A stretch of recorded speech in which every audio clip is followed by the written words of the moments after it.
Bonjour à tous, alors aujourd'hui dans la cuisine en bocaux, je suis chez ma grand-mère, Mamie Paulette. Mamie, comment ça va? Comme une petite vieille.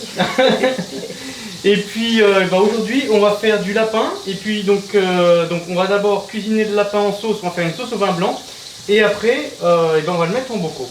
Donc là du coup, Il faut le faire revenir comme le sanglier. donc on va faire revenir le lapin comme le sanglier, donc dans du beurre. Voilà. Et Après, on met un petit peu de farine. un peu de farine, ouais. Et puis un petit peu d'eau chaude. Et après, du vin blanc. Vin blanc. Et après, tu Et mets champignons. un peu de concentré de tomate. Ouais. Et puis les champignons. Ok. Bon, et là tu mets combien en beurre? Oh, 50 grammes. Ouais. C'est tout mignon. Tu sais combien il pesait le lapin? Non. C'était marqué 20 € sur le papier. C'était pas marqué le poids.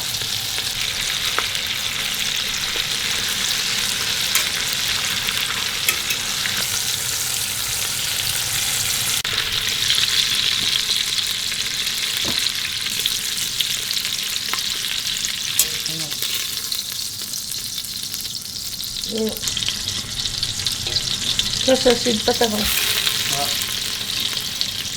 Ça c'est une pâte arrière. Ça c'est un bout de la pâte arrière. Tu mets la tête? Non. Oh, il y a de la viande quand même.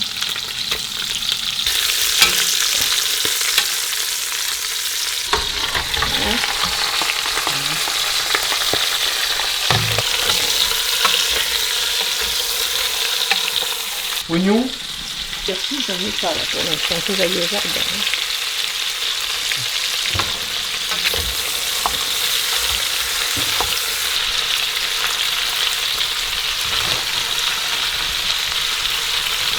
Du poivre. Et de la farine.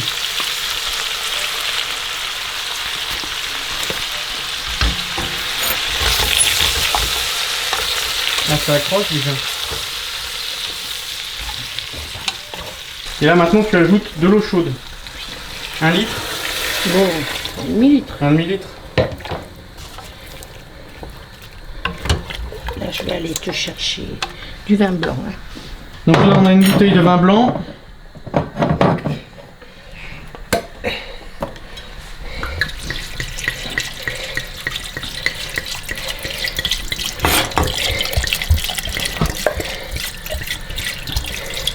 Et une bouteille pour le lapin. Concentré de tomate.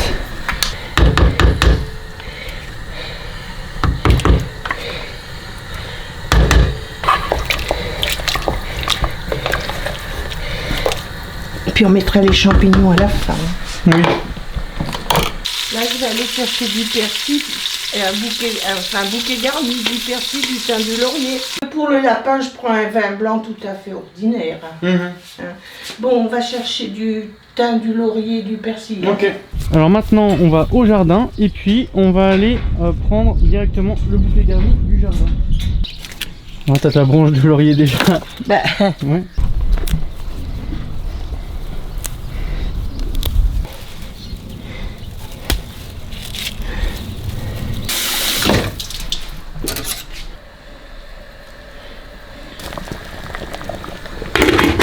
Ça semble bon. Donc là tu viens de baisser à feu doux et puis on va laisser mijoter comme ça combien de temps? Et le lapin donc peut-être 1h30? oui, à peu Ouais. près. Bon, on en a 1 heure de cuisson, on va regarder ce que ça donne pour le lapin. Ah bah c'est pas mal. C'est une belle couleur, ça sent bon en tout cas. Merci, chef. Bon, donc maintenant on va mettre des champignons. Hop.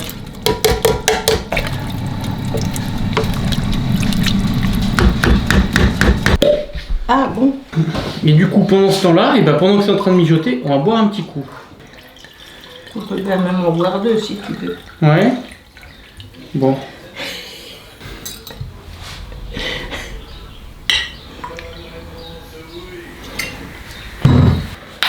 Bon bah santé. Mais pas les pieds. Oui. Et puis on fera la stérilisation, la mise en bocaux après manger. après manger. Et puis, comment je vais t'expliquer? De toute façon, tu peux pas les emporter. Non, non. Il faut qu'ils refroidissent dans le stérilisateur. Oui, parce que moi, ça, j'avais remarqué aussi quand je l'ai fait à la maison.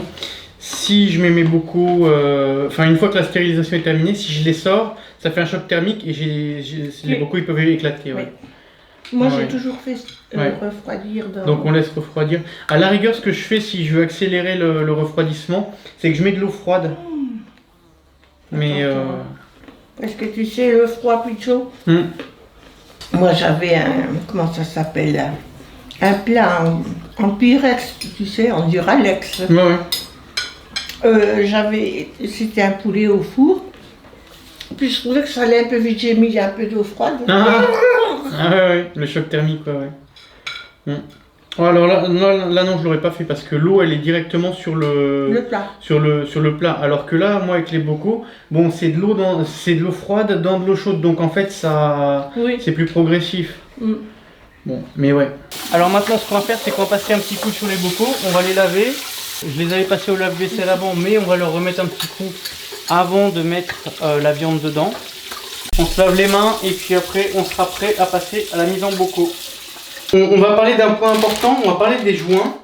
Bon, nous on va réutiliser des joints qui ont déjà été utilisés.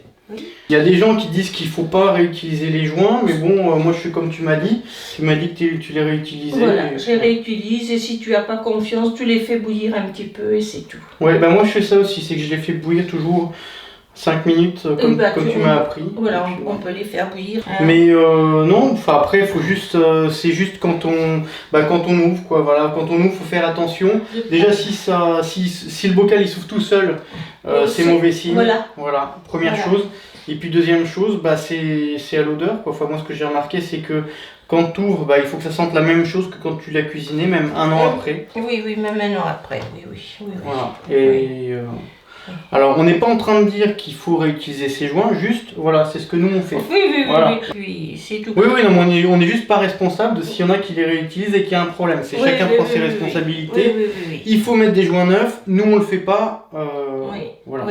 Et puis alors, il y a un autre truc qu'on va faire, donc toi tu le fais pas, mais moi je le fais et ça fonctionne très bien. J'ai fait de la bolognaise comme ça, j'ai fait du chili con carne. Moi j'utilise des bocaux comme ça que je récupère quand j'achète des pâtés dans le supermarché. Et quand le bocal il a le petit opercule comme ça et qu'on entend ce bruit là, et je réutilise mes bocaux et j'ai jamais eu de problème. Là on va les faire avec ton stérilisateur. Moi je fais ça avec une marmite mais le stérilisateur c'est exactement la même chose. Mais là, ça risque rien, ça risque pas plus que dans la marmite. Voilà, donc au pire, on a peut-être un bocal qui va péter parce que le verre est moins épais, on verra. Non, ça chauffe la même température. Alors maintenant on a notre lapin qu'on commence à mettre en bocaux maintenant. Donc on va faire des petits bocaux de 750 et puis des bocaux d'1 litre également. Alors hop, vas-y ici. Ah ouais, tiens tu vois j'en fais partout sur le bord.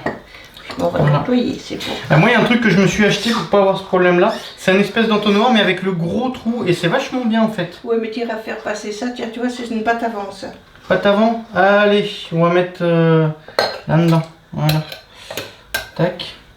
Faut pas mettre que des bons morceaux dans un puis des moins bons dans l'autre. Non, faut essayer de varier un petit peu. Voilà. Là, il n'y a aucun déchet là. À part le bouquet garni. Ah, on va peut-être l'enlever le bouquet garni, non? Ah, c'est son problème. Bon. Et puis maintenant, hop. On met encore de la viande. Oui, non mais maintenant c'est champignons viande, donc maintenant on va répartir de manière un petit peu... Oui. Tiens, tu vois, il y en a encore des beaux morceaux là. Voilà. Faut dire que c'était un beau lapin quand même. Il faut dire aussi qu'il est bien cuisiné. Ouais, là, ouais. On a fait combien de temps en temps de cuisson ici? Oh, plus de 2 heures, c'est bien. Ah c'est peut-être un petit peu attardé, tu vois. Mais tu vas avoir de la sauce, tu vas pouvoir faire des pâtes. Ouais. Tu fais quoi en accompagnement avec du lapin comme ça en général? De la purée. Ouais. Donc purée avec le lapin et puis purée avec le sanglier. Voilà. Je vais manger de la patate moi. Tu n'es pas obligé, tu peux te faire des pâtes si tu aimes les pâtes. Ouais, non, mais ça va très bien avec la purée. Moi je préfère la purée aux pâtes. J'en fous partout, tu vois comment je suis dégueulasse. Oh, tu travailles comme un porc. Tu veux avoir un travail de nettoyage? assez important. Je peux pas dire, mais celui-là, il a guère que de la viande. Hein. Celui-là? Ouais. Et maintenant, je vais prendre la louche et puis je vais mettre notre sauce au vin blanc. Je vais mettre une louche dans chaque. Il y a des champignons là. Hop. Voilà. Là. Non, c'est vrai, moi avec ça, je mets de la purée. Bon, tu peux manger des frites, hein, c'est pas... Ah non, non. Moi, j'aime bien la patate sous toutes ses formes, mais là, avec ça, c'est purée, c'est très bien. Oui, t'as de la sauce. Ouais. Et puis, bah là, le fond, ça va être pour celui-là. Hop. Là. Hop, torchon. Et puis, on nettoie le bord. Parce que, ouais, dans le fait de nettoyer le bord, c'est surtout pour que il n'y ait pas quelque chose qui bloque avec le joint. Du coup, celui-là, moi, ce que je fais comme toi, tu m'as appris à stériliser les joints.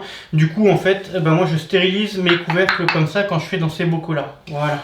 On fait bouillir les joints et puis les couvercles aussi. Donc, on met nos joints là, comme ceci. Non, fais pas ça. Pourquoi? Parce que c'est trop près du machin. Si tu veux tirer, ah ouais, d'accord. Okay. Et tu aurais dû le mettre dans l'autre sens. Pourquoi? Parce qu'il était déjà dans ce sens-là. Ah, d'accord, ok. Tu vois que la vieille essaie. Bah non, mais on en apprend tous les jours et c'est le but. Voilà. Hop, on ferme le bocal. Voilà. Donc là, je le retourne encore un coup. Hop, voilà. Je le mets comme ça. Et tu le mets pas trop près du haut, au milieu. Ouais, alors ça, moi je faisais attention à pas les mettre trop près d'ici là. C'était mal mis. Voilà, ok. D'accord. Ah mais... Bah oui, non mais... C'est comme ça qu'on apprend. Non, c'est parce que si... Voilà, donc si tu as une, comment que ça s'appelle, une pince pour les ouvrir, moi j'avais une pince, bon Gérard me l'a cassée, tu mets ça, si c'est trop près de ça, tu peux pas le tourner. Ah d'accord, ok. Ah mais je te dis. Bon.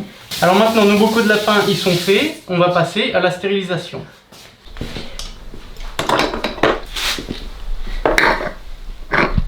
Alors bon là on est sur le stérilisateur donc on va se mettre à 90 degrés. Et maintenant on va mettre les bocaux dans le stérilisateur.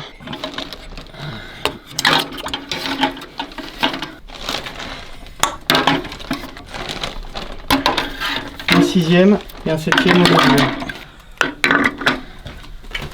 Et ça c'est mon seau. Voilà, et là on a tous nos bocaux dans le stérilisateur. Maintenant, on va venir mettre de l'eau pour vraiment que tous les bocaux soient recouverts. Oui, mais si tu mets une brique comme ça, ça va pas... Alors, pour pas que les bocaux puissent bouger, eh bien on les bloque comme ça avec des briques. Parce que sinon, avec l'ébullition, ils peuvent bouger. Et puis, voilà. Voilà, il faut une autre épaisse là.